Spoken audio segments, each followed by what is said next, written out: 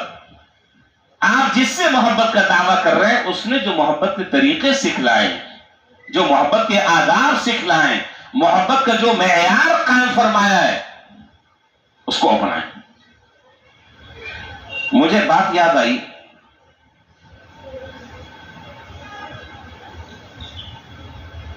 ترمذی شریف میں روایت ہے، حضرت عبداللہ بن عمر رضی اللہ تعالیٰ عنہما کے سامنے، اب آپ کہیں گے کہ جی آپ کو حیرانگی ہوگی، حضرت عبداللہ، ترمذی میں روایت ہے، حضرت عبداللہ بن عمر رضی اللہ تعالیٰ عنہما کے سامنے ایک آدمی کو چھینک آئی،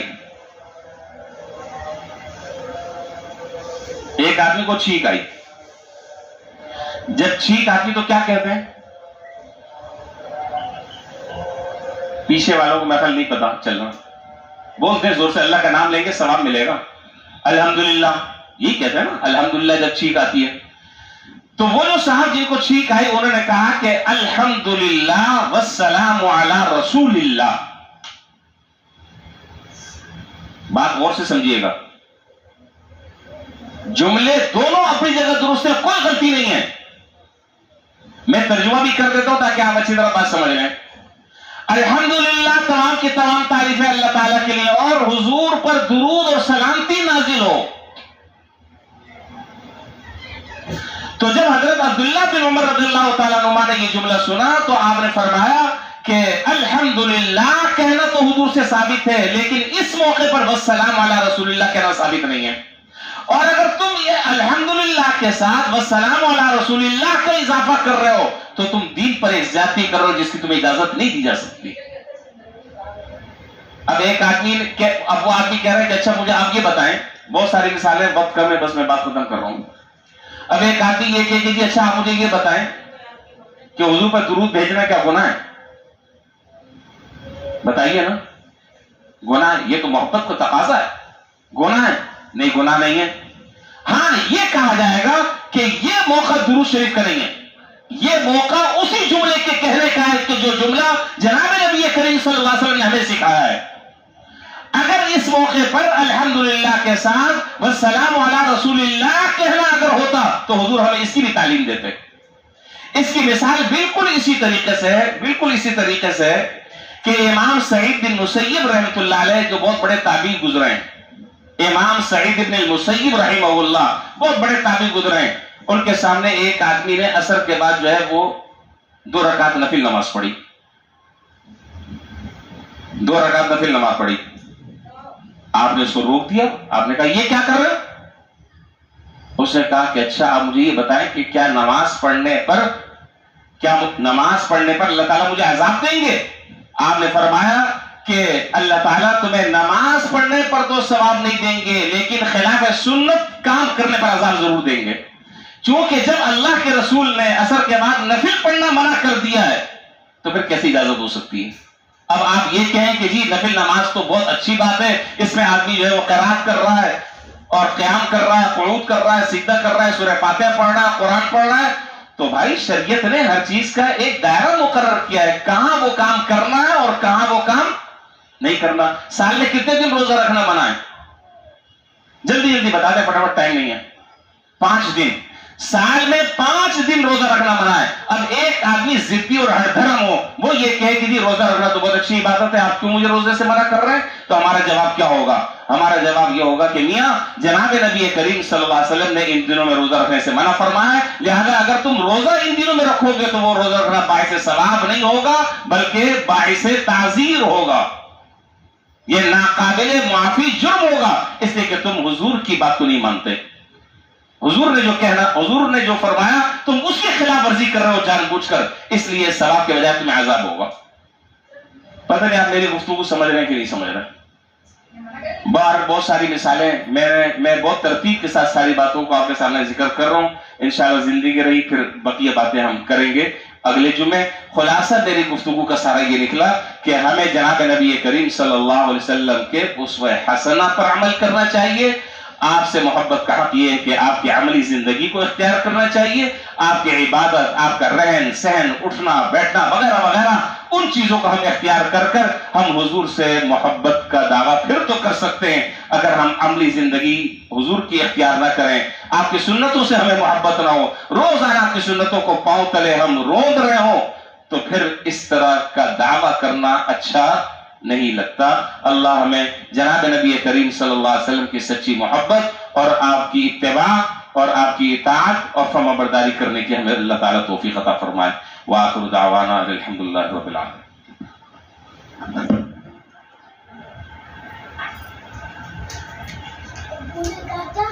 سجدہ بھی ڈاؤن لوڈ